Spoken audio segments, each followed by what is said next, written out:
Ang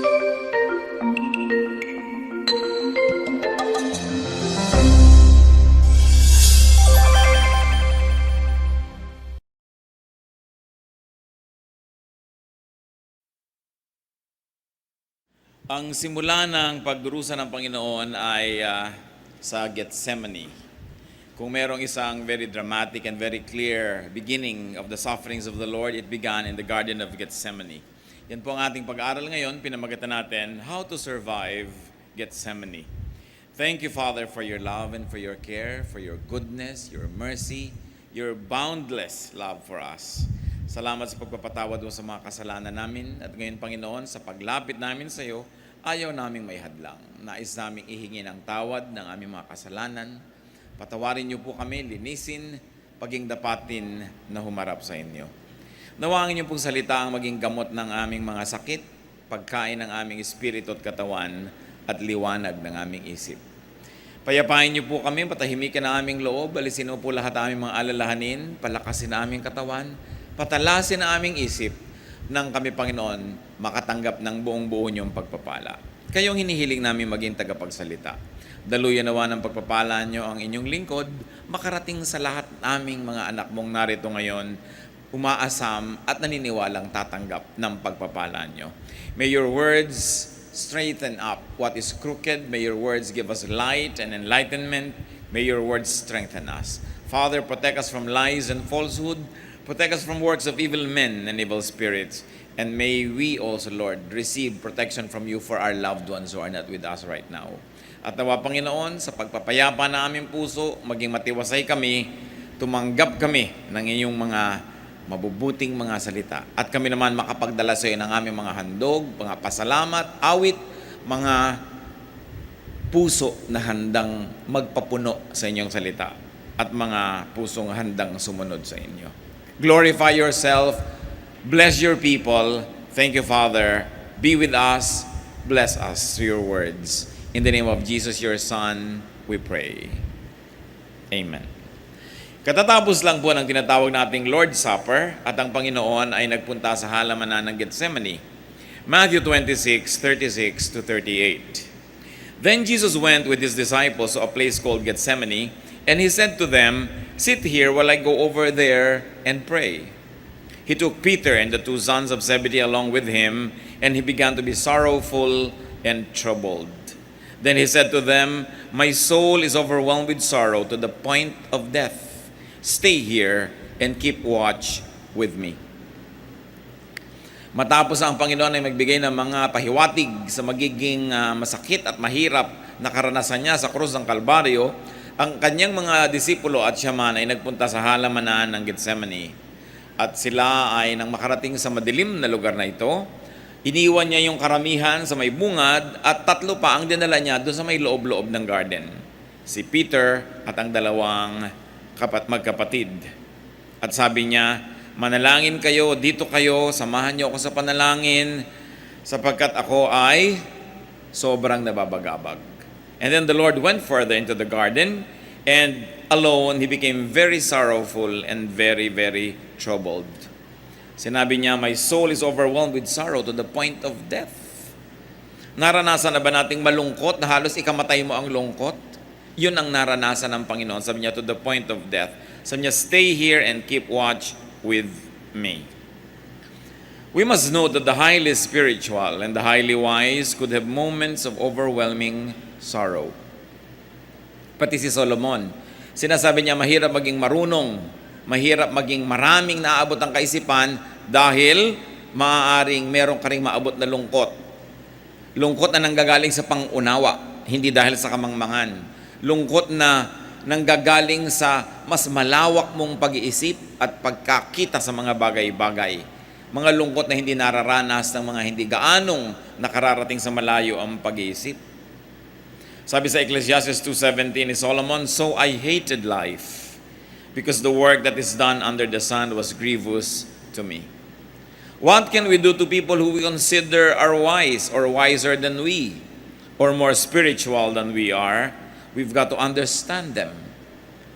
Maraming dinaranas na hirap ng loob at hirap ng isip yung mga mapag-isip at yung mga higit na maalam kaysa sa atin. Kaya imbes sa pagtawanan ng hindi natin naiintindihan, yung mga marurunong na parang sinasabi natin, nababaliw na yata yan, ang layo na lang naiisip, dapat natin silang ipanalangin. Sapagkat ang mga matataas ang espiritu at ang karunungan ay may ministry para doon sa mga di gaanong kataasan ang naaabot. Matthew 26:39. Going a little farther, he fell with his face to the ground and prayed, "My Father, if it is possible, may this cup be taken from me, yet not as I will, but as you will." Dito ay binunyag kung anong nagpapahirap sa loob ng Panginoon. Na kanyang naguguni-guni na, naiisip ang mangyayari sa kanya kung siya ay arestuhin, siya ay litisin, hatulan, pagpasanin ng krus, at mamatay mag-isa sa piling pa naman ng mga kriminal doon sa bundok ng Kalbaryo. At sa kanyang lungkot, pagkahapis, hirap ng loob, siya nagpatira pa sa lupa at nanalangin sa Ama sa langit. At sabi niya, kung maaari po sana, Ama, huwag na lang, pass na lang ako dito. Nakikita natin yung humanity of the Lord Jesus. Hindi natin pwedeng sabihin, nagawa naman ni Jesus lahat yan kasi anak siya ng Diyos eh. Nakita natin yung paghihirap din ng kanyang loob. Yung kanya rin sanang pag-ayaw sa hirap na kanyang dananasin. Hindi natin pwedeng maliitin ang kabayanihan ng kanyang kamatayan para sa atin. Nasasabihin natin, Diyos naman siya, kayang-kaya niya. Tulad niyo at tulad ko, meron din siyang takot. Hindi nag-iisa ang mga natatakot kasi ang Panginoon man ay inabutan ng ganitong uri ng damdamin. Nasa John 17, sinabi, pumawi siya ng dugo sa sobrang niyang taimtim ng pananalangin at sa sobrang ding stress ng nakaraan at ng darating pa. Pero kasunod na sentence, yet not as I will, but as you will. Yung kanyang pagkatao ay umiral, sinasabi niya, ayoko sana, pero yung pagiging masunurin sa kalooban ng Diyos sa langit ay hindi naman malayo at kasunod agad. Pero sabi niya, pero ganun pa man ang nadarama ko, yung kalooban yung maganap. Hindi yung kalooban ko. Ako naman ay humihiling lang kung pwede sana. It was a very sincere prayer. Kumisa naman tayo, nagdadasal na lang, binobola pa ang Diyos. Yung meron pa itinatago at meron pa papa-impress. This is a very sincere prayer. Inamin niya yung kanyang nararamdaman. But there was an unflinching submission to God's will. At yun ang isa sa mga dapat nating matutunan dito. Na bagamat totoong-totoo ang kanyang pag-ayaw sana sa hirap, pero totoong-totoo rin yung kanyang kagustuhang sumunod sa kalooban ng Ama. At alam natin kung alin ang nasunod. Hindi siya, kundi sinunod niya ang kalooban ng Ama sa langit. Matthew 26:40-41. Then he turned to his disciples and found them sleeping. "Could you men not keep watch with me for 1 hour?" He asked Peter. "Watch and pray so that you will not fall into temptation. The spirit is willing, but the body is weak." Sa kanyang pagdadalamhati, humanap sana siya ng damay sa kanyang mga disipulo, lalong-lalo yung 3 na pinakamalapit sa kanya. Pero matapos siyang manalangin, magpatira pa sa Panginoon at mahirapan ang lubos, nung balikan niya ang kanyang mga kasama, mga tulog. Sabi niya, hindi ba naman kayo pwedeng magising at manatiling gising ng 1 oras man lang? Hindi niyo ba ako pwedeng samahan sa aking pag-iisa, sa aking dalamhati at hirap na ito? At sinabi niya kay Pedro, manalangin ka ng husto na hindi ka mabulid sa tukso. Hangad ng Espiritu ang sumunod sa Diyos, pero mahina ang katawan. Mahina ang paglaban sa tukso. Ano ang mga hinarap dito ng Panginoon? Desertion. He was being deserted by His people. At least they were still there, but they were only just physically around. They were no longer spiritually with Him. Tulog nga eh. Hindi nga maunawaan ang kanyang hirap na dinaranas at tinulugan pa siya. So there was a feeling of isolation. Kung nakakaranas kayo sa hating gabi na namang problema, gising, may nararamdaman, nalulungkot, naiinip, tas tulog lahat ang kasambahay nyo na halos gusto nyong gisingin, alam ng Panginoon yon. Naranasan na niya yung isolation. Kaya ang napakasarap para sa atin na mga anak ng Diyos, dinanas ni Jesus lahat yung dinaranas natin ngayon. Kaya lagi siya tayong nauunawa, naintindihan niya ang ating kalagayan. So there was isolation, but there was also a lot of understanding that He had for Peter and the other disciples. Kahit siya naguguluhanan, kahit siya nababagabag at naghihirap, hindi niya dinaan sa init ng ulo o galit na unawa pa rin niya yung kanyang mga kasama, bagamat ang mga yun ay hindi naman lubos na nakiramay sa kanya. At ang nangibabaw sa kanya, in spite of his difficulty in the forthcoming cross, was concern for Peter and the others. So niya, you pray that you might not be tempted. Though he was about to carry a cross that was the heaviest of all, he never failed to help others carry their own crosses. Na sa kanyang hirap na dinaranas at daranasin pa, ang laman pa rin ng isip niya, pag-ibig sa kanyang mga disipulo, pag-unawa sa kanila. Matthew 26, 42 to 46. He went away a second time and prayed, "My Father, if it is not possible for this cup to be taken away unless I drink it, may your will be done." When he came back, he again found them sleeping because their eyes were heavy. So he left them and went away once more and prayed the third time, saying the same thing. Then he returned to the disciples and said to them, "Are you still sleeping and resting? Look, the hour is near, and the Son of Man is betrayed into the hands of sinners. Rise, let us go. Here comes my betrayer." So 3 beses siyang nanalangin, 3 beses niyang binalikan ng kanyang mga disipulo, 3 beses niya rin naabutang tulog. Yung unang panalangin niya, kung pwede sana, pass. Pero yung pangalawa, kung hindi po talaga pwede, then let your will be done. So there's already so much submission in the second prayer, so much more than before. And then in the third prayer. So the prayers were repetitions of the previous situation and activities. And the Lord, very, very significantly, accepted in his heart the arrival of Judas and the people who were about to arrest him. Matthew 26, 47 to 49. While he was still speaking, Judas, one of the 12, arrived. With him was a large crowd, armed with swords and clubs, sent from the chief priests and the elders of the people. Now the betrayer had arranged a signal with them, "The one I kiss is the man. Arrest him."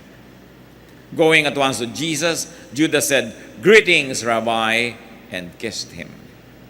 Alam natin itong kiss na ito. Alam ng lahat ito. Ang mga matalik pong magkakaibigan, mga magkakamag-anak, mga nagmamahalan, mga close to each other, kissed each other, even men. Sa Middle East, men kissed each other. Up to now, they kiss each other in the cheek. Kung minsan, pag sobrang respect mo, you kiss the shoulder. Tayo, we kiss the hands. Basta merong kiss sila. Kaya ang masakit dito, yung kiss na dapat sana ay sagisag ng magandang pagsusunuran at pagmamahalan, ito ang ginamit ni Judas para i-identify kung sino ang huhulihin. Sa inyo yung hahalikan ko at magpapahalik naman sa akin, therefore close kami, yun ang binebetray ko ngayon, yun ang huhulihin nyo. Napakasakit. Masakit yung gawang ka ng masama ng kalaban mo, lalo namang masakit kung gawang ka ng masama nung kakampi mo dapat. Nung kaibigan mo, yung kaibigan mo, mahal mo at mahal ka rin niya. Matthew 26, 50 to 56.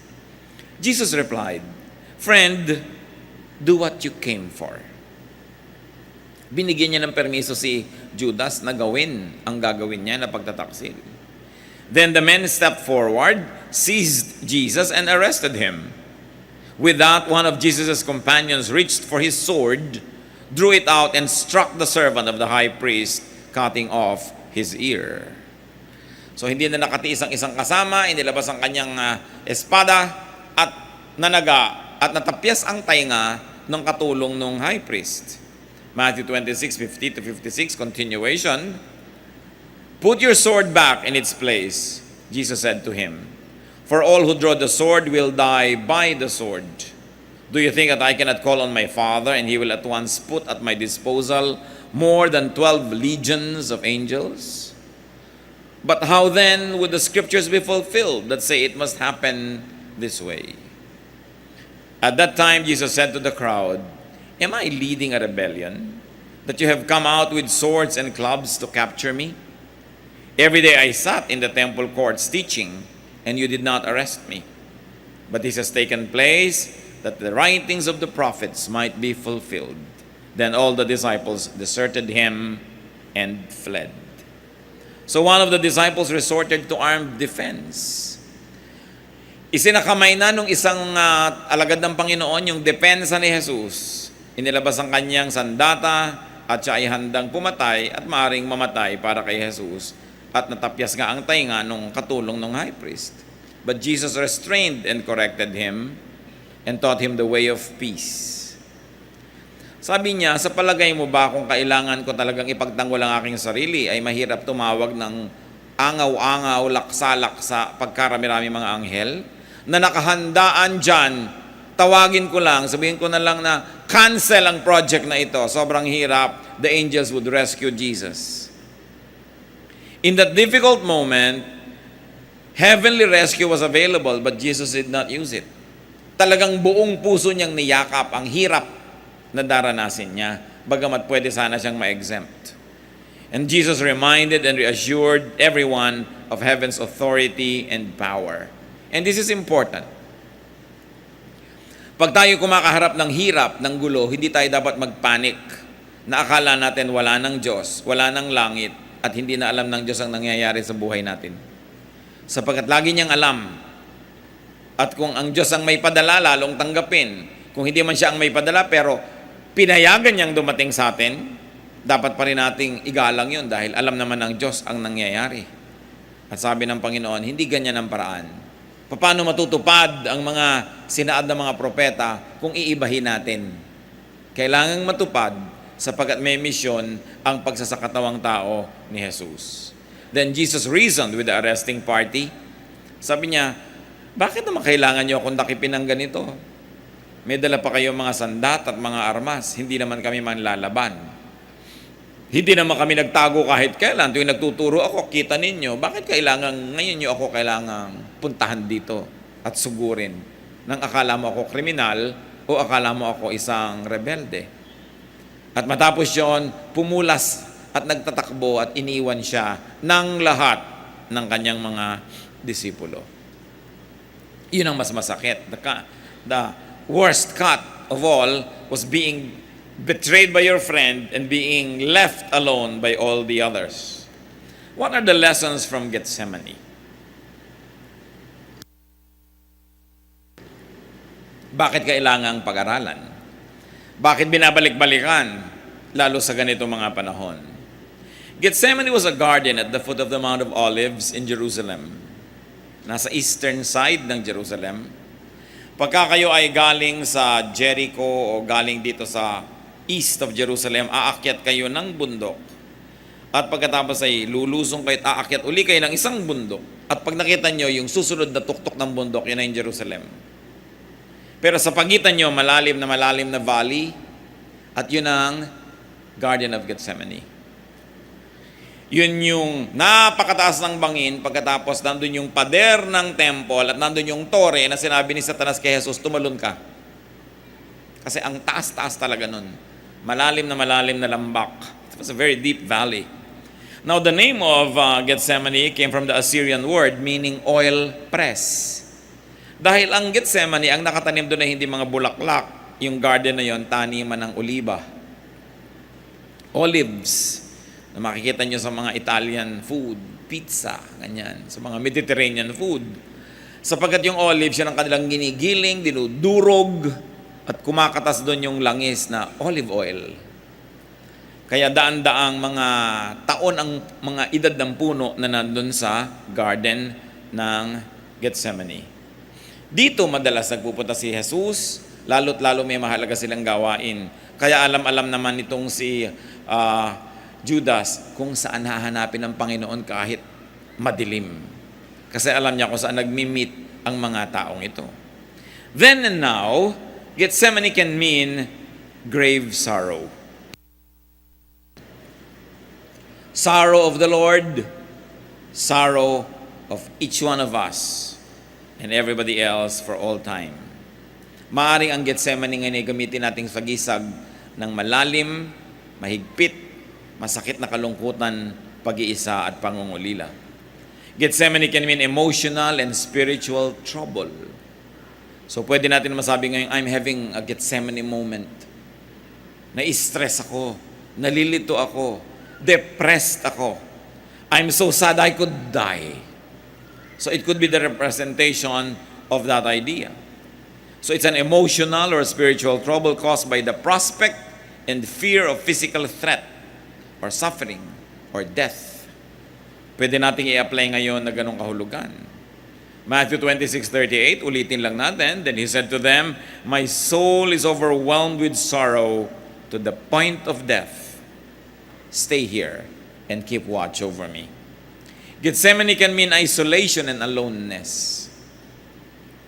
May mga kasama ka pero tinutulugan ka. May kasama ka pero pinagtaksilan ka. May pinagtitiwalaan ka pero bumaligtad. That could be a Gethsemane moment. Gethsemane could stand for betrayal or even injustice. Anong ginawa ang masama ng Panginoon para ma-deserve niya na arestuhin? Kumisan sa ating buhay, mabuti ang ginagawa natin, ang sinusukli sa atin masama, it could be a Gethsemane moment in our lives. And Gethsemane could also mean grave fatigue. Sapagkat ang Panginoon, napakaraming ginawa ng mga nakarang araw, hirap na hirap, pagod na pagod. So there was this emotional, this physical, and this spiritual stress on him.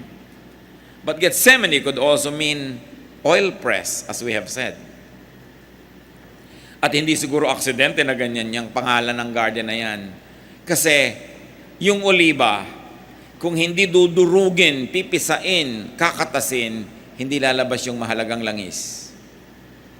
At tayo man mga kapatid, para lumabas yung halaga ng ating espiritu, para lumabas yung what is noble and divine in us, many of us have to pass through a Gethsemane experience.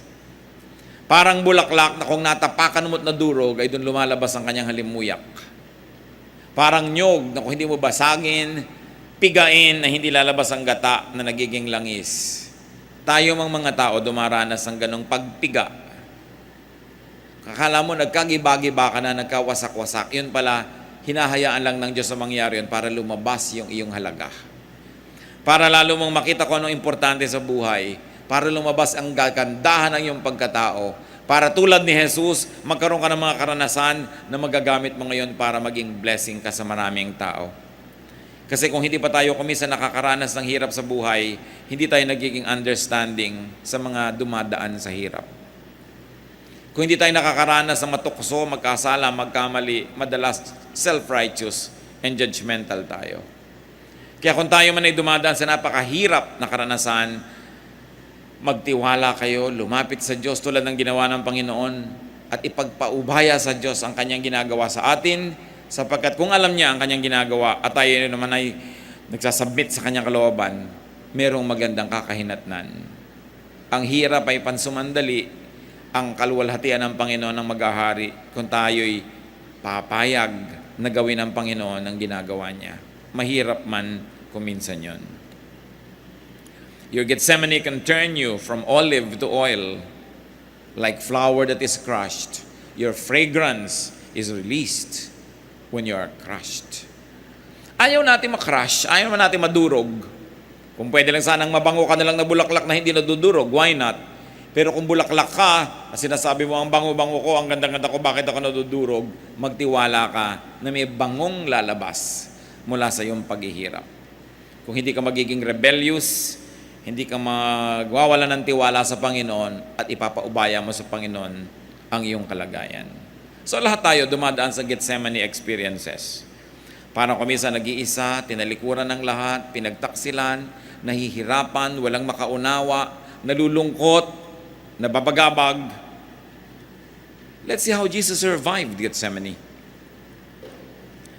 So we can also survive our Gethsemanes. Ano-ano ang laman ng matatawag nating Gethsemane Survival Kit? Kung ngayon gagawin nating survival kit yan, first of all, there was company. Matthew 26:36, then Jesus went with his disciples to a place called Gethsemane, and he said to them, "Sit here while I go over there and pray." Ang Panginoong Jesus, anak ng Diyos, hari ng mga hari, tagapagligtas ng daigdig, kinailangan din niya, ginusto niya na may makasama. Pag dumadaan tayo sa hirap, mabuting may kasama. masarap na mayroong karamay. Huwag nating solohin. Maging ang Panginoong Jesus sa pagbubuhat ng krus niya may tumulong, a stranger to Him, but nevertheless, even for a brief moment, the Lord was able to rest because somebody was assigned to carry the cross. So huwag tayong mapagmataas at huwag tayong maging kuminsan ay may kayabangan na sinosolo natin ang hirap natin. Friends divide our sorrow and multiply our joy. Matthew 26:38, then He said to them, "My soul is overwhelmed with sorrow to the point of death. Stay here and keep watch with me." Hindi siya nahiya, hindi siya nag-alinlangan, hindi siya nag-alangan na aminin sa kanyang mga kasamahan na nangangailangan siya ng company. At dapat ganun din tayo. Kung tayo nabibigatan, nahihirapan, huwag na tayong maglakas-lakasan. Minsan naglalakas-lakasan ka sa harap ng iba, pero may mga mangilan-gilan dapat na matapat ka na honest sa sinasabi mo, samahan mo ko kasi nainip ako.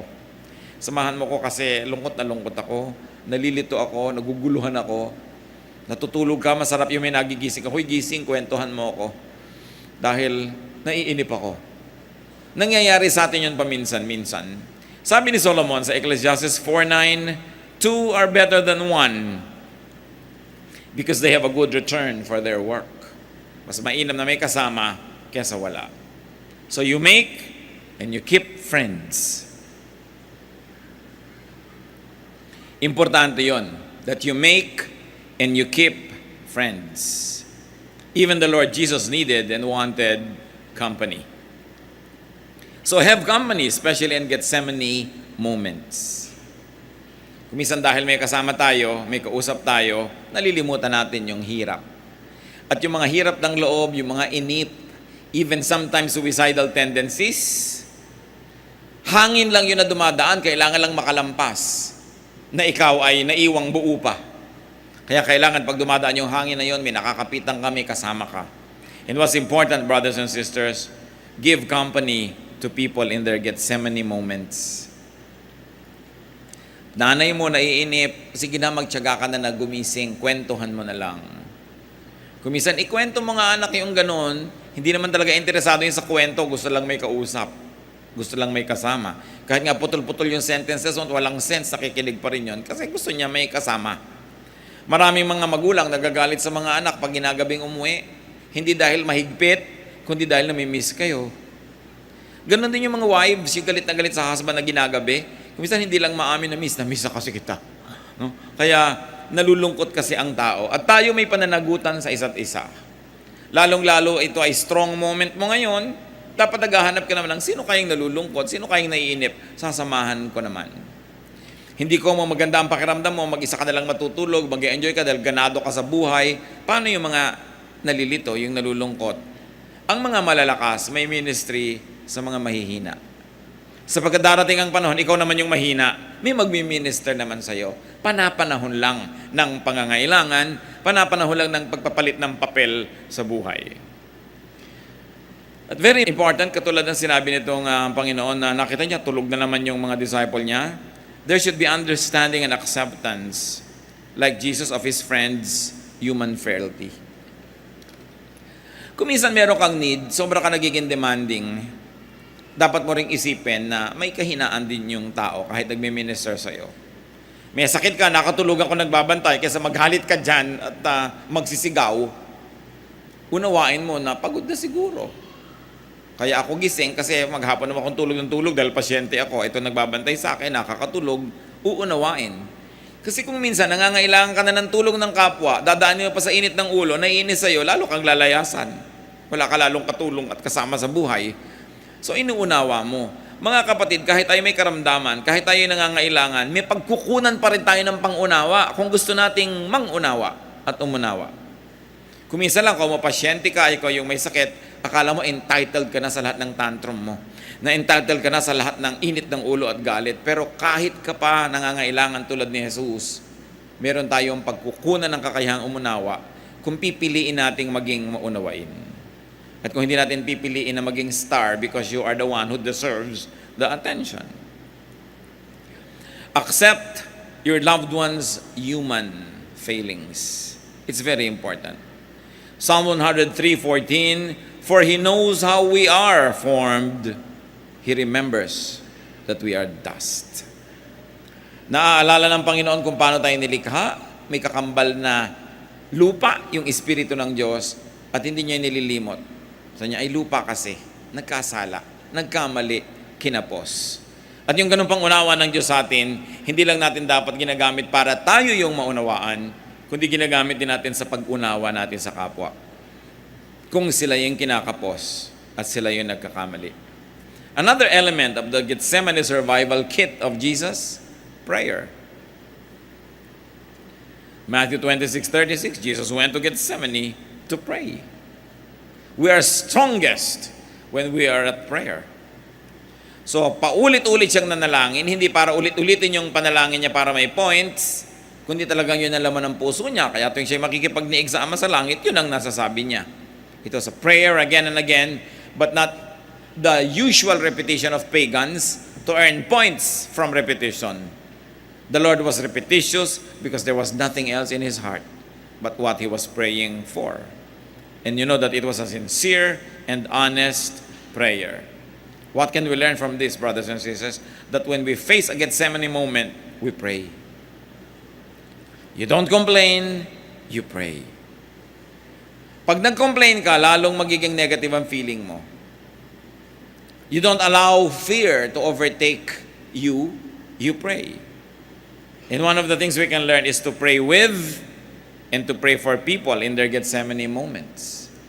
You can say, alam mo kapatid, wala naman ako maipayo sa'yo kasi nalilito rin ako, pero halika, mag-pray tayo.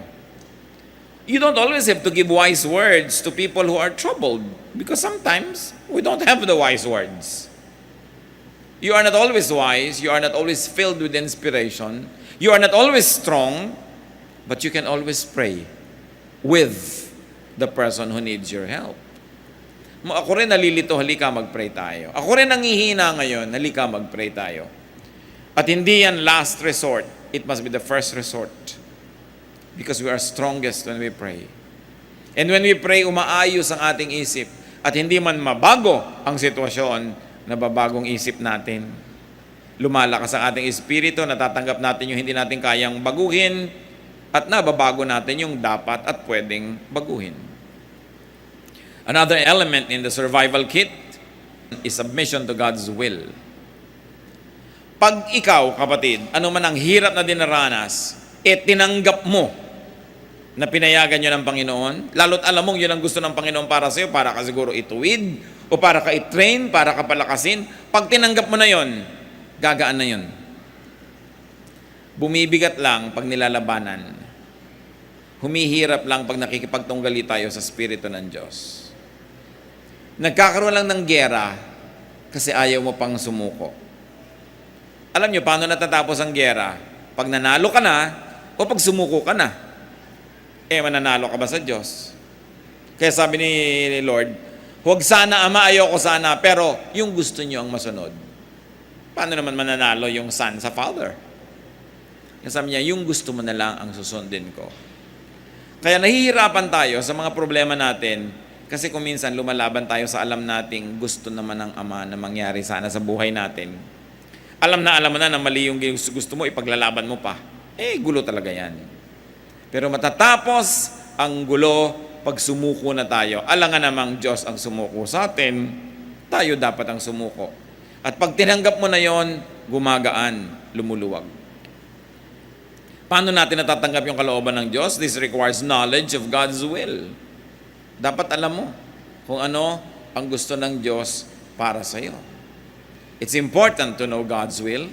The knowledge of God's will is crucial so that you will be able to accept it. This requires knowledge of God. Therefore, it requires knowledge of the Scriptures. Dapat alam mo yung Biblia, alam mo yung mga pangako ng Diyos, alam mo yung mga salita niya. Nung siya ay gusto sanang ipaglaban ng isa niyang disciple, sabi niya sa verses 53 to 54, "Do you think I cannot call on my Father, and He will not at once put at my disposal more than 12 legions of angels? But how then would the Scriptures be fulfilled that say it must happen in this way?" So bagamat ang Panginoon ay pwedeng matuksong labanan yung nangyayari, pero sabi niya, pagka hindi natin ito pinayagang mangyari, paano matutupad yung kalooban ng Panginoon? So it is important to submit to God's will.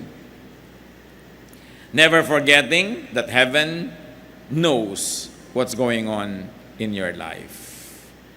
Si Paul, meron siyang isang kapansanan o sakit o hirap na dinaranas na ilang beses niyang hiningi sa Diyos na tanggalin.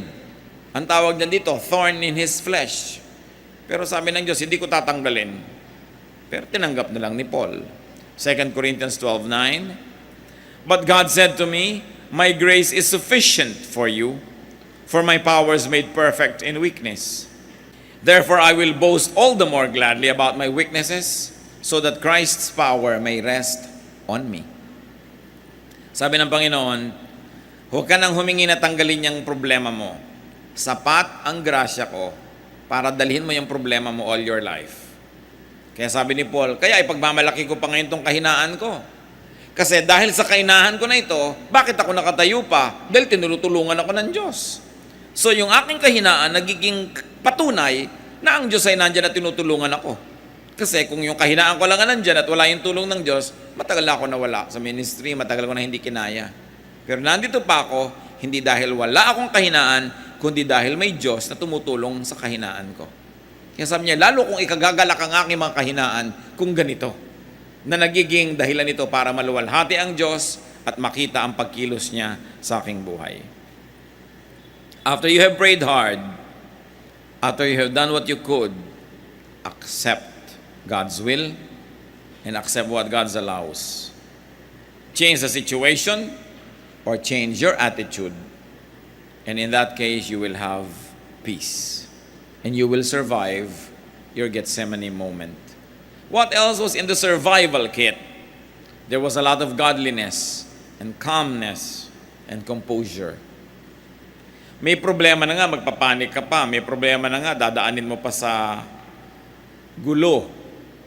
Ang Panginoon, nung dumating ang kanyang mga taga-aresto, tahimik niyang tinanggap yung katotohanan na yun. There was serenity in the way he faced his troubles, in the way he accepted the difficulty that was about to happen to him.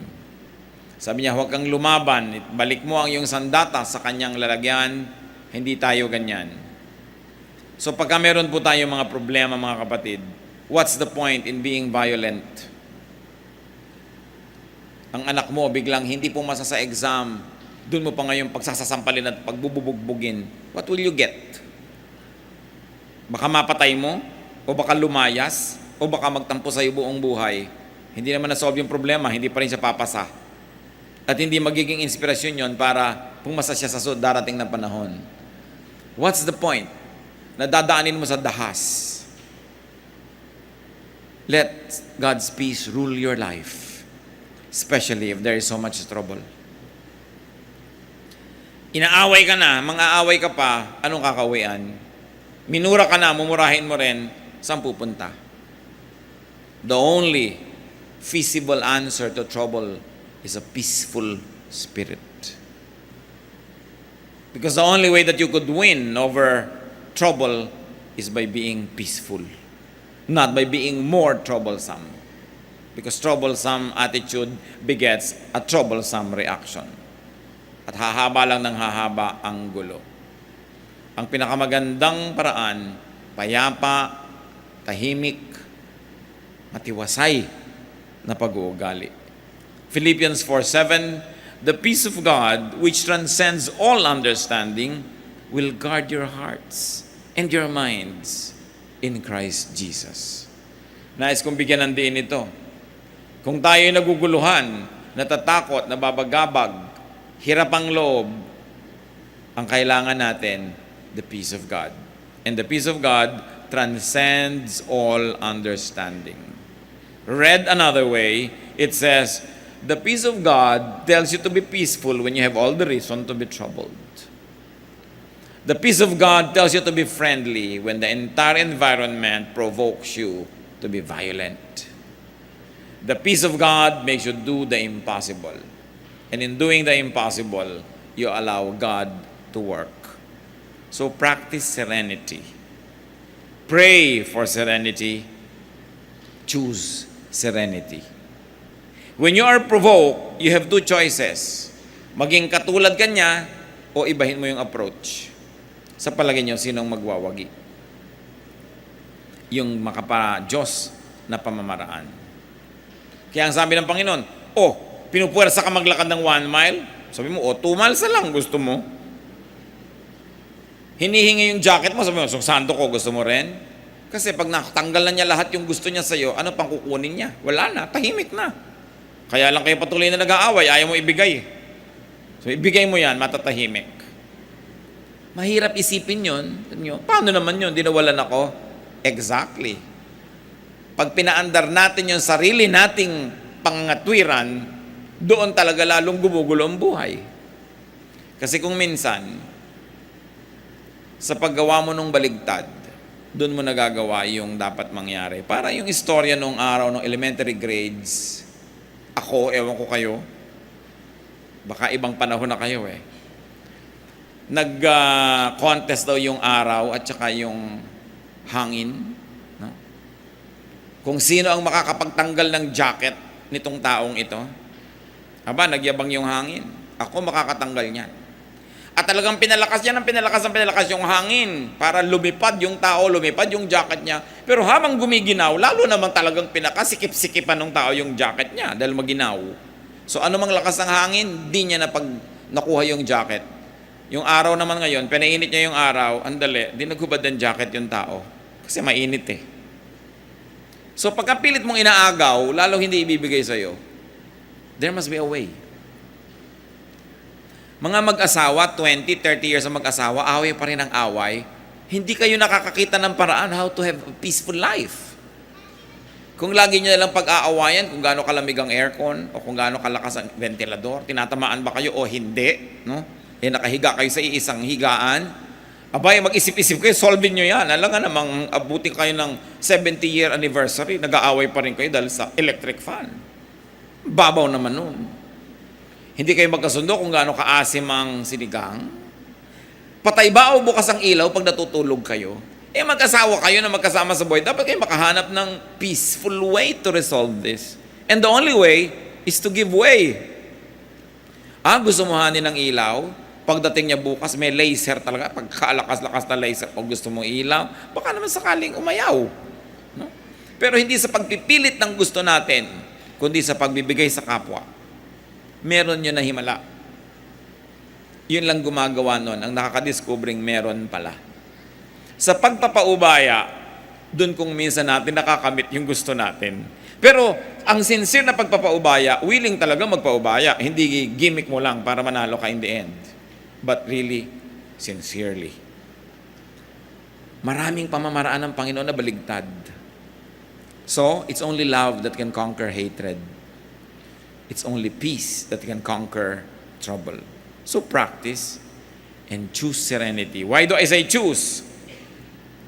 Pag may kaharap kayo, inaaway kayo, lagi kayo may choice. Makiaway o hindi. May choice. Choose the peaceful way. Gaganti ba kayo o hindi? Sinabi na ng Panginoon, huwag gaganti. Siya daw ang gaganti. So, naniniwala tayo at hindi, pairali natin ang pananalig natin sa Diyos at sundin natin siya para makita natin siya at work. Very importantly, brothers and sisters, when people are going through their difficulties, help people become calm and serene. Dapat huwag natin silang i-provoke. Let us not vex people. Meron naman, huy, sabi ng kumari mo, pangit ka raw. So tahimik ang niya mo, papayag ka? Sinabi kang pangit ka? Payag ka? Yung talagang gusto mo na siya itulak para makipag-away, walang kwentang behavior yon. We must not vex people. We must not provoke them to anger or to fear. Meron naman, mataas na nga ang blood pressure mo, nahihilo ka na, sabi mo, kukunin mo blood pressure ko, siya man, ang taas! Di lalong na-nervous yung pasyente mo. No? Don't vex people. Our ministry is to calm and soothe people. So you can say, medyo mataas, magpahinga ka, mamaya kukunin natin uli. No? Huwag mo nang ipabasa na 270 pala, over 190 yung blood pressure niya. Kasi yung nervyos niya ang lalo magpapataas nun. May mga therapist, sasabihin mo na, tingnan mo nga ang likod ko. Naku, liko, makukuba na kayo. So, lumayas ka dyan sa pagte-therapy mo, ha? Pananakot ang ginagawa mo sa buhay. Naku, pero pa sasabihin, nakakaramdam na ba kayo na hindi na kayo makahinga? Naiipit na ba yung baga nyo? Kasi ganyan na mangyayari dyan sa inyo eh. May mga ganun health workers, hindi marunong magsalita, natatakot yung pasyente. Sa pagbibitaw, you can make people become peaceful or troubled. And remember, tayo may ministry sa isa't isa. You always choose the peaceful way. You choose the soothing and comforting way. Anong sabi sa Psalm 23? The Lord is my shepherd, I shall not want. He leads me beside still waters. He restores my soul. Napapahinga ako. Nabubuo ang loob ko kaysa masira. No? Nahihirapan ako pero pag siya ang kasama ko, gumagaan. At dapat mga kapatid, ganun ang ministry natin sa isa't isa. Kung minsan, akala mo lang yung asawa mo laging magagalitin, pero hindi mo alam kasi pala yung pamamaraan mo nakakagalit. Tapos sasabihin pa, ba't pag mga kapatid mong kasama mo, nanay mong kasama mo, ang saya-saya mo, bakit pag sakit ang sungit-sungit mo? May ganun, di ba? Teka, manalamin ka. Sabi mo, bakit kaya pagka ako ang kasama ng asawa ko, sumusungit? Pero pag kasama naman ng iba, hindi. So something's wrong with me. Napoprovoke ko siya, nagagalit ko siguro, kaya siya nagiging ganun.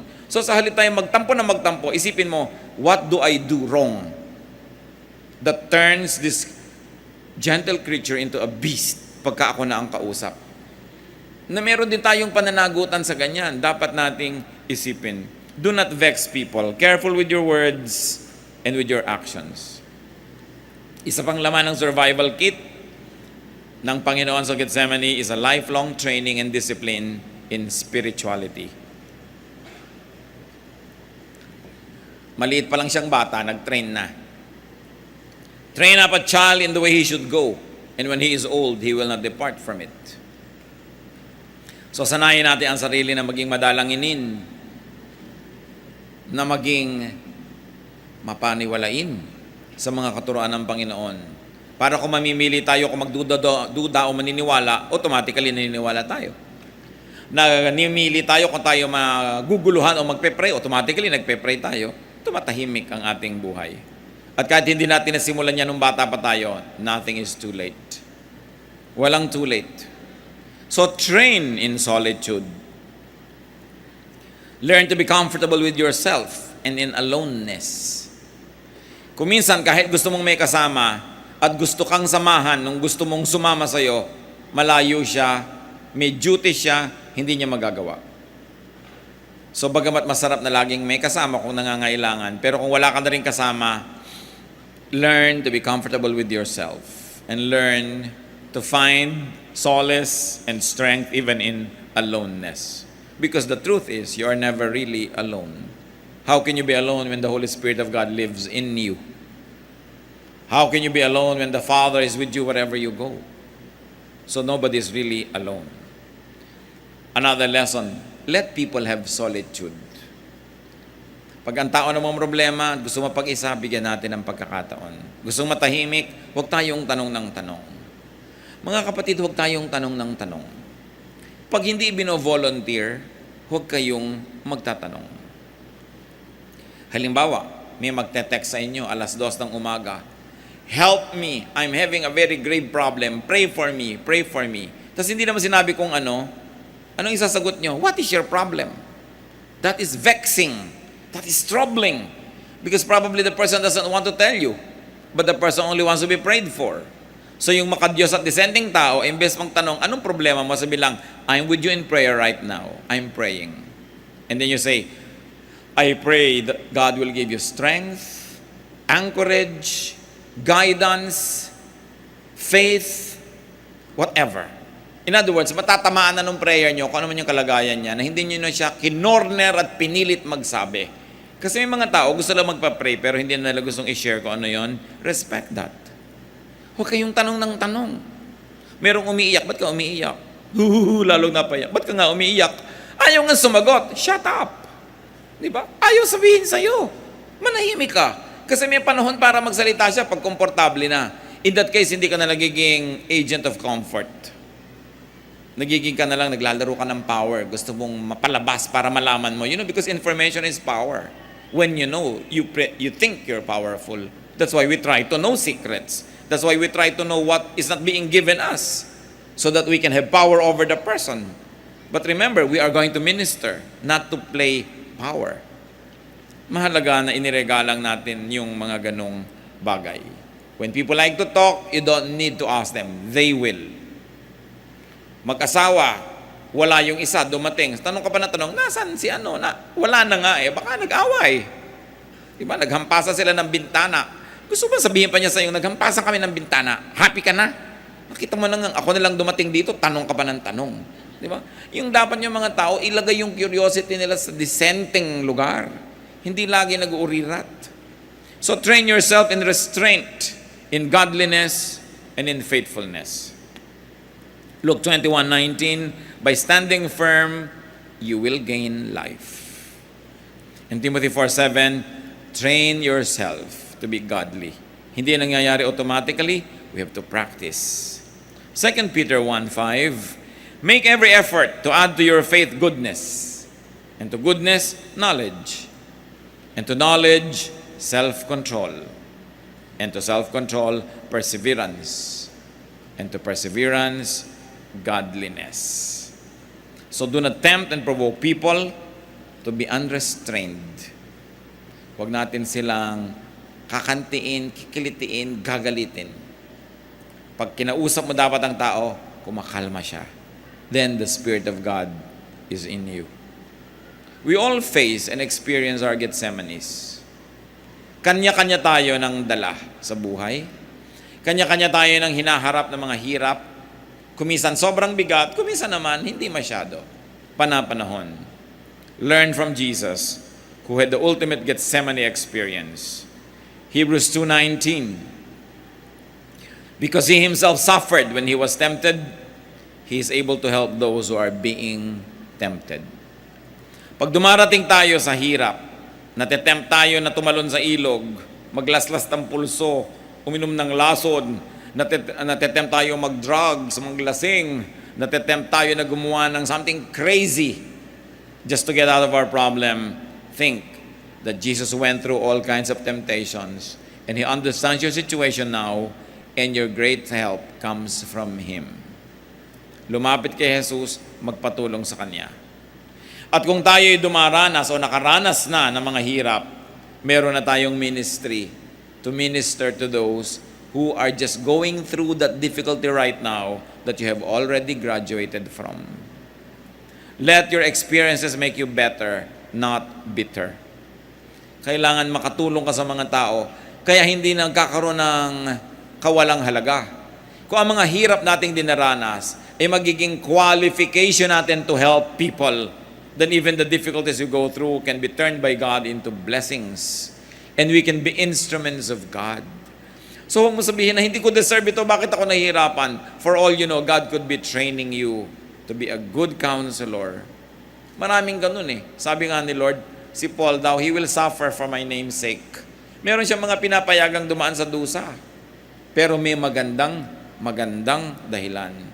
At hindi ka naman mauubusan at mawawala ng gantimpala kung hinayaan mong maging instrumento ka ng Diyos. Dahil ang Panginoong Jesus nga, na anak ng Diyos, siya mismo naging instrumento ng langit para lalo tayong maunawa ng langit na nung ang Espiritu ng Diyos nagsakatawang tao, lalong naunawa ng Diyos ang tao. Kaya may kakampi tuloy tayo ngayon. Mga kapatid, lahat ng hirap na dinanas natin, dapat maging dahilan para maging kakampi tayo ng mga naghihirap sa kasalukuyan. That you are now able to understand, therefore you're qualified to help, not to condemn, not to judge, and not to say you're better because you passed through this difficulty with better marks and better grades. But your difficulties, especially the past ones, should now turn you into a more compassionate person. Lalo kang magiging maunawain, mahabagin, mapagmahal, mapag-aruga kung naranasan mo na ang ganung mga hirap. You are qualified. Kaya pagka ganun nakikita mong, well, I'm becoming qualified to be God's instrument. At kung minsan naman, dumadaan tayo sa difficulty dahil bunga ng ating mga gawa, edi natural lang na mahirapan tayo. Pero kung hindi ka makakakita ng dahilan, ba't ako nahihirapan, hindi ko to deserve. Jesus never deserved Gethsemane. But He went through it. At tayo mga anak ng Panginoon, kung saan dumaan si Jesus, dadaan tayo. Para makarating tayo sa Kanyang pinuntahan, resurrection and the life. Alangan namang sabihin mo, makita na lang tayo sa heaven, doon na lang yung meeting place. Tapos hindi ka susunod sa dinaanan ni Jesus na Via Dolorosa. Hindi natin kayang tumbasan ang hirap na dinanas niya, pero kahit man lang mga kamukha nun dadanasin natin, then we become instruments of God's goodness to others.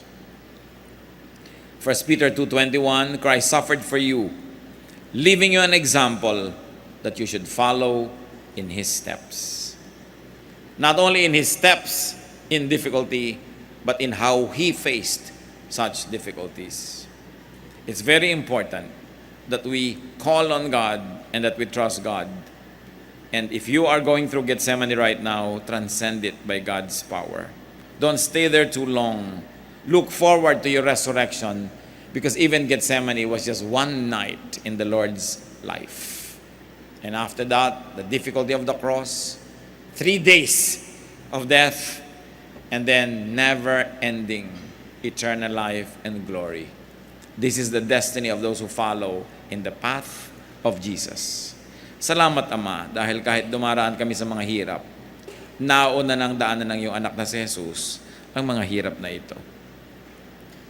Na wala kaming hirap na maaaring maranas na higit pa sa dinanas niya. Kung ganoon, meron kaming kakampi in the Lord Jesus. Meron kaming pwedeng lapitang nakakaunawa sa amin. Salamat po.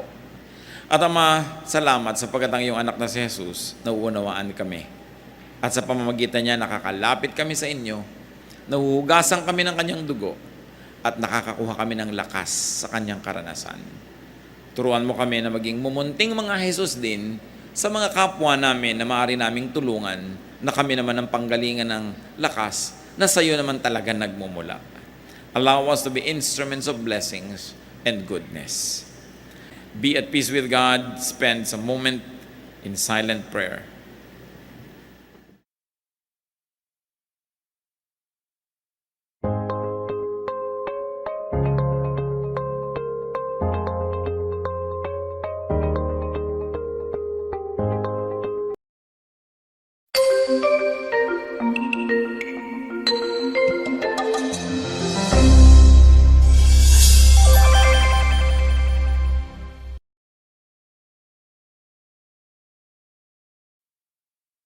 Ating pag-aaral ngayon, pinamagitan natin, how to survive bad weather. Salamat, Panginoon, dahil kayo po ay Diyos ng lahat ng panahon, lahat ng uri ng klima, lahat ng uri ng weather. Salamat dahil kami ay binigyan nyo ng kalayaan at kakayahang makarating dito para purihin ang inyong pangalan, magdala ng aming mga handog sa inyo, magpasalamat at idalangin ang aming bayan. Nawa, Panginoon, ay malugod kayo sa aming pagtitipon-tipon at turuan niyo po kami.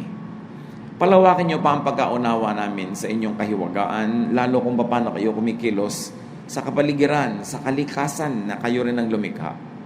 Forgive us our sins, cleanse us, and now teach us. We want you, Lord, to be our speaker, so we ask you to speak. Use your servant only as your instrument. Set us free, strengthen us, inspire us.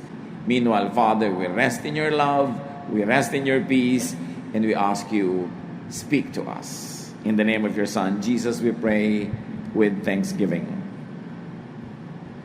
How to survive bad weather. You want to survive bad weather? Unang-una, do not call it bad weather. Lahat ng weather ay likha ng Diyos. Tag-ulan, tag-init, magiang tagtuyot at tagbasa. Kaya maganda ang lahat ng panahon. Walang nililika ang Diyos na pangit. Huwag natin sabihing masama ang panahon. Parang sinabi mong masama ang Diyos na lumikha ng panahon. Genesis 8:22, as long as the earth endures, seed time and harvest, cold and heat, summer and winter, day and night will never cease. So talagang kasama sa likha ng Diyos. Hindi daw mauubos, hindi matatapos ang pagpapalit-palit ng mga panahon, ng lamig at ng init, ng liwanag at ng dilim. Daniel 2:20-21. Praise be to the name of God forever and ever. Wisdom and power are His. He changes times and seasons. Desisyon yun ng lumikha na magkakaroon, nagpagpapalit-palit ng lahat ng mga klima. Psalm 24:1, the earth is the Lord's and everything in it, the world and all who live in it. So walang pangit na nilikha ang Diyos. Kahit kuryente, kahit kidlat, kahit lava, kahit lahar, lahat yan merong saysay. Meron lang sikreto para maging talagang maganda para sa personal na buhay mo ang mga bagay na ito. Kaya kahit bagyo o baha, remember that ancient Egypt was nourished by the annual flooding of the Nile. And because of the annual flooding of the Nile, Egypt was able to develop and sustain a great civilization. Hindi nila minasama ang baha. Wala silang idinadalangin, kundi dumating yung baha. Kasi pagdating ng baha, dala-dala niya yung matabang lupa na naaanod mula sa malalayong mga bundok. Dala-dala niya ang tubig na naiipon para siyang pandilig sa mga bukid ng mahabang panahon. Hindi masama ang baha. Psalm 135 verse 7, He makes clouds rise from the ends of the earth. He sends lightning with the rain and brings out the wind from His storehouses. Sa pagpapalit-palit ng panahon, nare-recycle ang lahat, lumilinis ang mga bagay-bagay, lalo sa water cycle, and even during a thunderstorm, the atmosphere is recharged with electrons. Kaya may water cycle. Lahat nire-recycle. Mula naman nung nilikha ng Diyos, ang sangdaigdigan at ang sangsinukob, wala siyang idinagdag o binawas na nakalagay na doon nung simula. Recycle lang ng recycle. Ang recycling ng tubig at ang lahat ng elements ay design ng may likha. Ecclesiastes 3:1, there is a time for everything and a season for every activity under the heavens. Therefore, weather is good, no matter what form it takes. For you to survive what you might call a bad weather, first change your attitude towards the weather. And you will not only survive it, but also you will enjoy it. Begin by calling it more respectfully.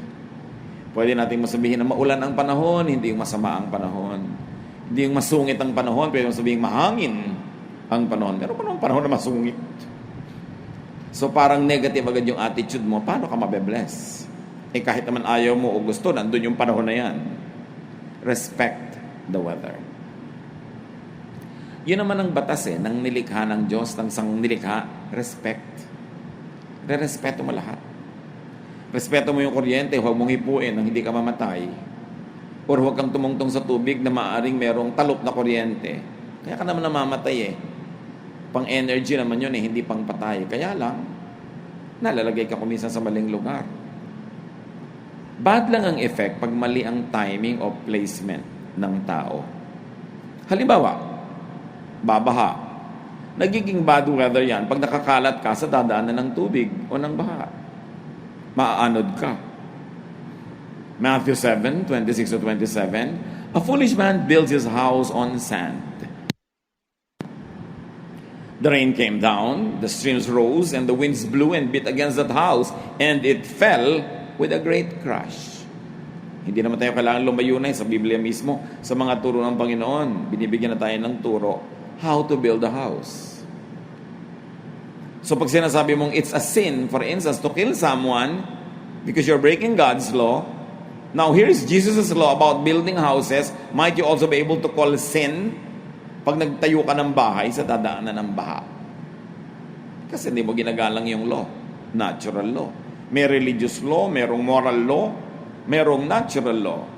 Locate correctly. Hindi naman pinroblema ng mga ninuno natin yung mga baha na yan kasi nung araw wala mga bahay sa tabi ng ilog.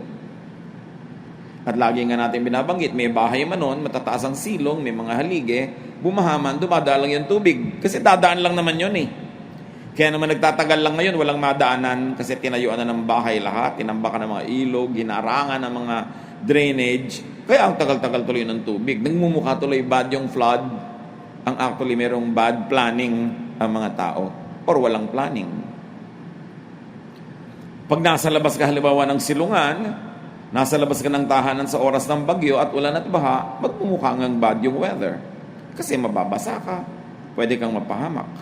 Luke 12:54, he said to the crowd, meaning the Lord, when you see a cloud rising in the west, immediately you say, it's going to rain. And it does. Ibig sabihin, may babala naman yung weather kung anong balak niyang gawin para makasilong ka. May general babala, tag-ulan, so huwag ka na magplano masyado ng mga outing, mga picnic, lalo mga kasalan na outdoor, kasi may babala eh. Tapos magbumukhang bad weather dahil it rained on your wedding day. Eh, pinili mo kasi tag-ulan. So, sinong may kasalanan nun? Dapat sumilong na agad kung ayaw mo mabasa. Respect time.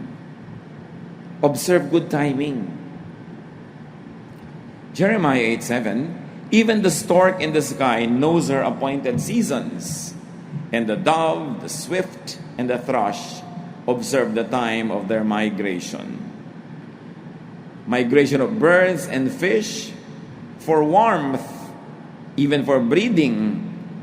Alam ng mga salmon kung kailan sila babalik upstream, kung saan sila ipinanganak. Imagine nyo kung saan ipinanganak yung mga napisa yung itlog ng salmon na yun at naging salmon siya. Nakarating siya sa dagat, ang layo-layo ng nararating, pero pag magbibreed, bumabalik. Alam niyang balikan. Ang mga ibon, alam nila pag malapit ng lumamig, sama-sama, kawan-kawan, lumilipad sila across vast bodies of water to go to a warmer place. Mabuti pa yung mga hayop, hindi sila masyadong nalayo sa pakikiramdam at pakikisama sa nature. Yung mga tao naman ginagawa nila, they conquer nature. How can you? Or they defy nature. Many animals hibernate during winter. Dahil siyempre, kulang ang pagkain at ang ginaw-ginaw, mapapahamak lang sila sa labas. So, huhukay sila ng mga lungga sa ilalim ng lupa where the temperature more or less remains warm and constant.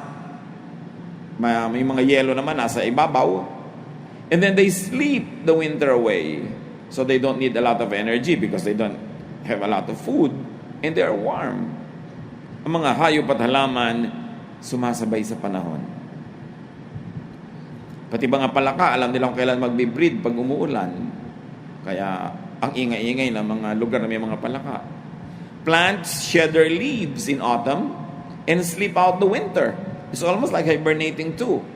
Siyempre, para ano ba yung leaves? For photosynthesis. What will you do when there's no photo to synthesize? There is no sunlight, so the leaves are shed. The plant has little to feed, and the plant can sleep through the winter. So plants shed leaves, and then spring follows, and there is rebirth. Mula pa nung nilikha ang mundo hanggang ngayon, ganun yun. So how do you survive bad weather, so cold? Prepare your needs on time. Proverbs 30:25, ants are creatures of little strength, yet they store up their food in the summer. Maliliit na mga langgam, nakita niyo kung isa, isang langgam nagbubuhat ng isang butil na bigas. Ilan yun? 10 times ng body weight niya yung binubuhat niya. Dahan-dahan, unti-unti. Kasi pag umulan na ang liliit na nila, maaanod na sila ng tubig. At wala na rin silang madidilihensya mga pagkain kung saan-saan. Nananahimik sila sa kanilang mga lungga. Meron silang nakastore na pagkain. Minsan, daig pa ng mga langgam yung mga tao.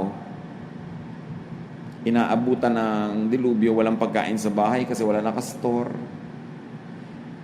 Sasabihin so ng iba, paano yan? Kahit gusto ko mag-store, wala akong pera.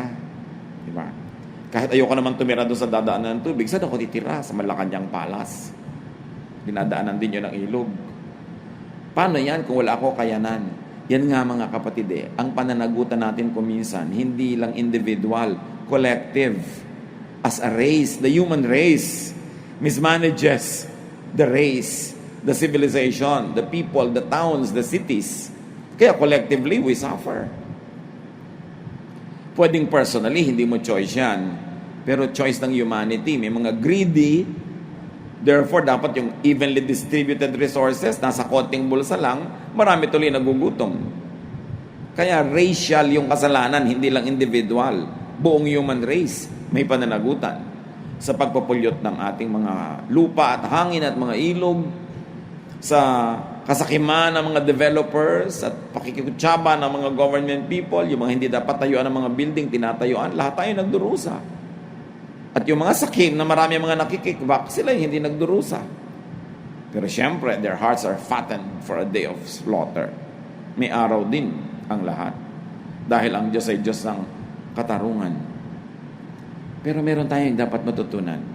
At huwag natin laging sisihin yung economic system, yung mga politiko, yung mga kung ano-ano. Dahil may kanya-kanya rin tayong pwedeng magawa para iiwas sa mga sarili natin sa panganib at ihanda ang mga sarili natin na humarap sa mga panahon ng tagulan, ng baha, o kasalatan ng mga supplies.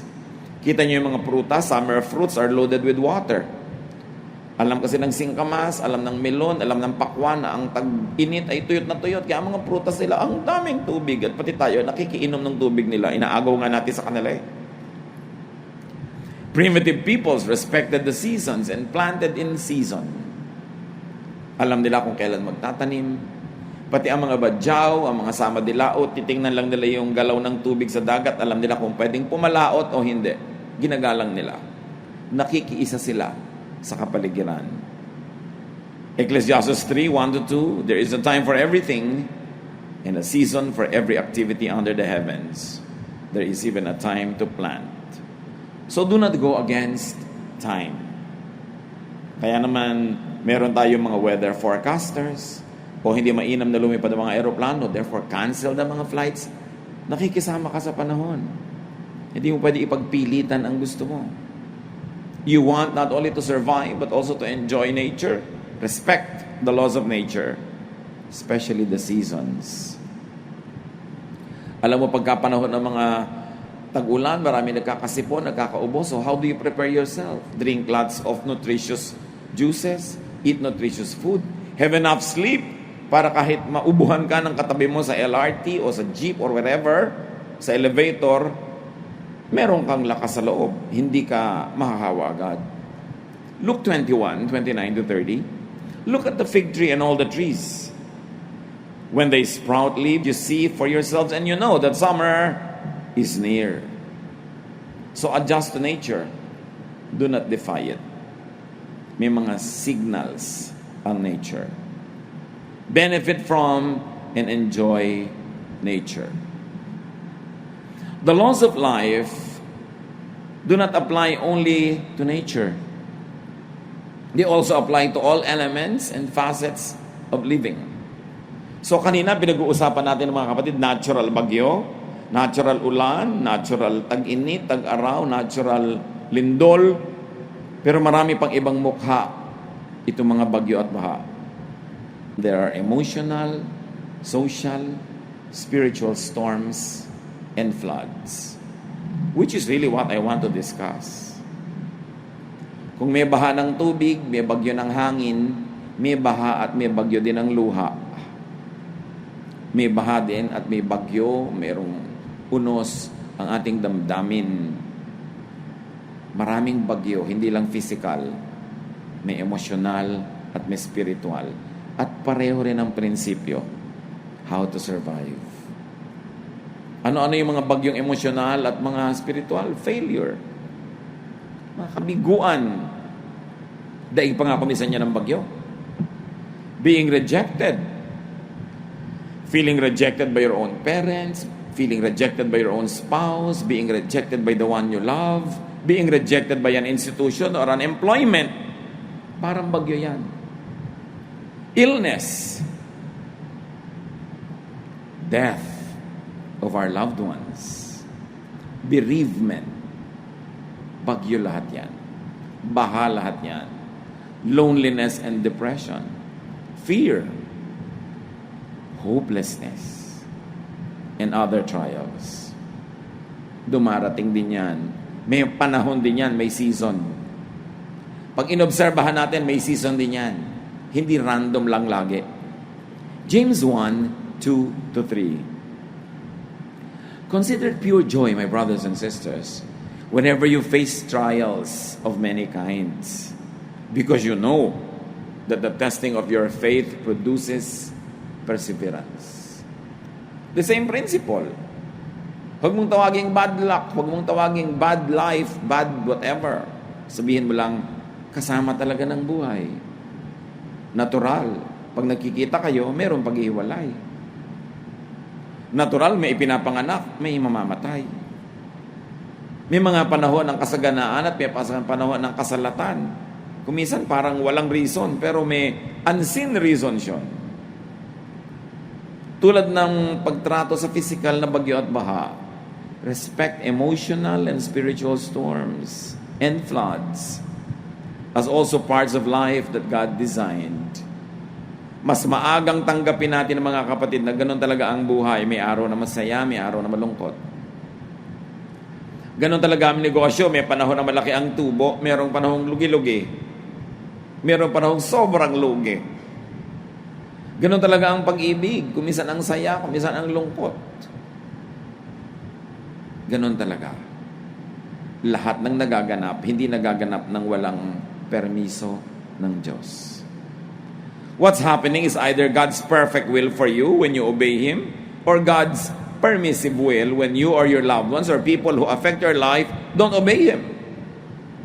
Pero, not a sparrow falls to the ground without the Father's permission or knowledge. Nothing happens in your life that God doesn't know about. And if God knows about it, whether you understand it or not, God understands it. Whether you like it or not, God permits it. So there must be something good in it. Although apparently and superficially, what is good about it doesn't always easily show. Kaya nung si Job ay dinapuan ng kotak-kotak na dilubyo sa buhay, at sabi ng asawa niya, sumpahin mo na lang ang Diyos mo na yan, at mamatay ka na. Total, wala nang dahilan para mabuhay pa tayo. Pero mo sabihin ng asawa niya yon. Namatay lahat ng anak nila, nawala lahat ng kanilang kayamanan, nabalot ng galis at sakit itong si Job. Sabi ng asawa niya, why don't you curse God and die? In Job 2:10, he says, shall we accept good from God and not trouble? Kung gaano kakandarapan na tumanggap ng pagpapala, tanggapin mo rin kung merong hindi pagpapala sa tingin mo. Kung gaano mo kagustong tumanggap ng saya, pag ang ipinadala naman at pinayagan na ilungkot, tanggapin mo rin. Huwag kang magrebelde sa Diyos, huwag kang magalit sa Diyos. Lahat yan bahagi ng buhay at walang na-exempt dyan. Kahit mga hari, kahit mga propeta, kahit sino, dinadapuan ng lahat ng uri ng emotional storms. And besides, trouble is relative. It depends on how you look at it. It is a matter of point of view. Saya lang ba at walang lungkot sa buhay? Ginhawa lang ba at walang hirap? Pagsasama lang ba at walang paghihiwalay? Sa katunayan, mas masarap ang pagsasama, mas masakit ang paghihiwalay. Ganun talaga. So how do you survive these emotional and spiritual troubles? Adjust your timing and placement with regards to these natural elements of life. Adjust ka. Makiramdam ka. Job 37:6-8, God says to the snow, fall on the earth, and to the rain shower, be a mighty downpour, so that everyone He has made may know His work. He stops all people from their labor. The animals take cover, they remain in their dens. Pag sidami daw ng Diyos sa snow, maglaglagan kayong lahat ngayon. Pinaulan niya ng sobra, umulan ng todo. O di lahat daw malalaman kung ano ang ginagawa ng Diyos at anong kaya niyang gawin. At lahat sila ititigil sa mga ginagawa nila. Pati mga hayop ay magkukubli. At ano dapat ang kasunod doon? And everyone should ponder the mystery and the awesome power of the Creator. That such uncontrollable events must lead you to worship. Because they are mysterious and cannot be thoroughly measured or understood. Such wonders must lead you to godliness, to a holy fear of God, and to a complete submission to His power. When times are happy, be glad. When times are sad, be sad. Huwag baligtarin. Yung iba, panahon dapat ng pagsasaya, umiimbento ng lungkot. Yung iba naman, panahon ng lungkot, pinipilit magsaya. Huwag mong labanan yung agos. Yun ang nangyayari. Kaya, Pastor, nalulungkot po ako, nakaka-guilty kasi Christian ako. Ba't ka nalulungkot? Namatay po yung asawa ko. Abnormal ka kung di ka malungkot. Natural lang yun. Napapaiyak po ako, di po ba nakakaya yun? Parang wala akong faith. Kaya ka nga, binigyan ng Diyos ng luha para ipatak mo. Patak mo lahat, mamaya titigil din yan. Pero habang pinipigil mo, lalo na masasabog ang yung dibdib. Bakit mo pipigilin? Kaya ka nga may lacrimal glands para mag-produce ng tears. And according to scientific findings, tears contain a lot of toxins. Kaya pag umiyak ka, daig mo pa nag-detox. Kaya mga bagong iyak ka sa sarap ng tulog. Ang himbing, pag napaiyak. Ang Diyos ang may gawa ng lahat. So huwag pigilin. Sabi niyang Ecclesiastes, may panahong yumakap, may panahong bumitaw. So yumakap ka kung gusto mo. Kung gusto ka rin yakapin, kung ikaw lang may gustong yumakap, yakapin mo yung haligi. Kung gusto rin niya, edi makipagyakapan ka. Ba't mo pinipigil? May panahon daw tumawa, may panahong malungkot, may panahong sumayaw, may panahong magluksa. Kung sabi lang ka, ride ka lang. Sumabay ka lang sa agos, huwag mong labanan. Ganun ang buhay eh. At tandaan mo, God is God above the storm and over the flood. Yung hindi mo makayang storm, Diyos lang naman ang nagpalaglag nun eh. Isipin ninyo, isang buwang ulan, pinalaglag ng Diyos sa isang araw?